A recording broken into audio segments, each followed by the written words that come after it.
Suite de ce tuto, hein, pour créer un article Wikipédia en 3 minutes top chrono. Donc, je vous ai montré une première méthode qui est très rapide, hein, donc à base de faux liens rouges, pour ainsi dire.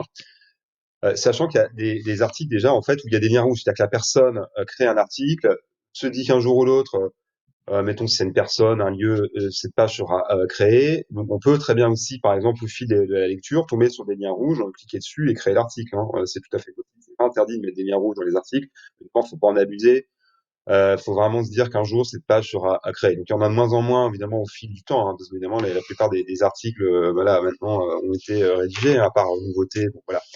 Il y a une autre méthode aussi. Alors, vous voyez, moi, sur ma page perso, j'ai fait du code pour pouvoir avoir des sous-pages et des onglets. Donc, moi, j'ai appelé ça outils. Et vous voyez, hein, j'ai créé une boîte, en fait. Donc, tout de suite, c'est très simple. Hein. Il suffit, en fait, dans sa page utilisateur, avec des accolades, hein, des accolades, de créer le modèle, vous voyez, créer un article. Et donc, vous allez avoir tout simplement la boîte qui apparaît. Donc, cette méthode est aussi assez simple. Hein. Donc, il suffit, vous voyez, hein, on avait repris l'exemple de Corinne Huguette.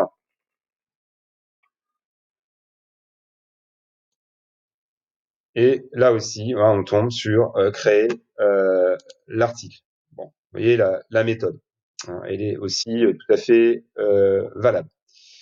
Alors, revenir quand même aux seules contraintes de Wikipédia. Alors, évidemment, il y a une différence entre créer un article sur un personnage il y a 2300 ans dont on a très très peu de sources. Alors on sait qu'il existe, mais il y a extrêmement peu de sources, donc on va pas trop vous embêter, vous taquiner sur un vague général macédonien de l'an 300. Par contre, évidemment, hein, pour des personnages plus contemporains, voilà, un exemple hein, dans le domaine artistique, ce que vous voulez.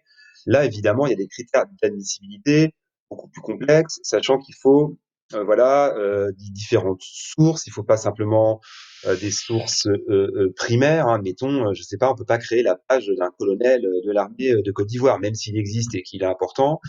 Il faut qu'en fait, il soit cité dans, on va dire, pour faire court, des revues hein, qui soient autres qu'une revue de l'armée de la Côte d'Ivoire. Vous voyez, hein, il faut que ce soit que le personnage soit suffisamment important pour être cité dans, on va dire, des sources secondaires.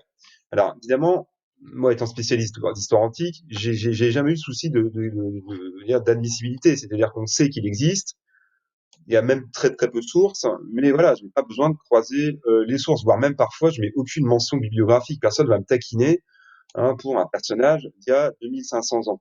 Alors, je vais vous donner un simple exemple avec comment dire, un, un article très très très court, hein, comme c'est plus simple à comprendre.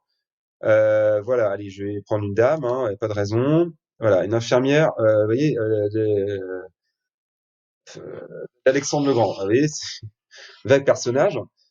Alors, on va passer donc dans le code et vous allez voir tout de suite, en fait, les deux seules choses nécessaires, utiles et obligatoires, c'est de rattacher à un portail et de rattacher à une catégorie de ce même portail. Ce sont, objectivement, les seules choses obligatoires. C'est-à-dire que vous n'êtes même pas à la limite, je vous dis, dans le cadre d'un personnage très très ancien, dont on sait qu'il a existé, hein, qui n'est pas fictif, on va dire, on n'est même pas obligé à la limite de mettre une bibliographie. Alors évidemment, c'est conseillé, évidemment, mais on peut très bien hein, mettre un petit bandeau, dire ébauche, hein, et puis voilà, ça peut rester comme ça pendant 10 ans. Personne va vous embêter hein, dans le domaine de l'histoire, notamment, parce que c'est impossible de sourcer tous les personnages. Il y a certains personnages qui sont cités peut-être une ou deux fois dans toute l'histoire. Donc évidemment, on a très très peu de sources.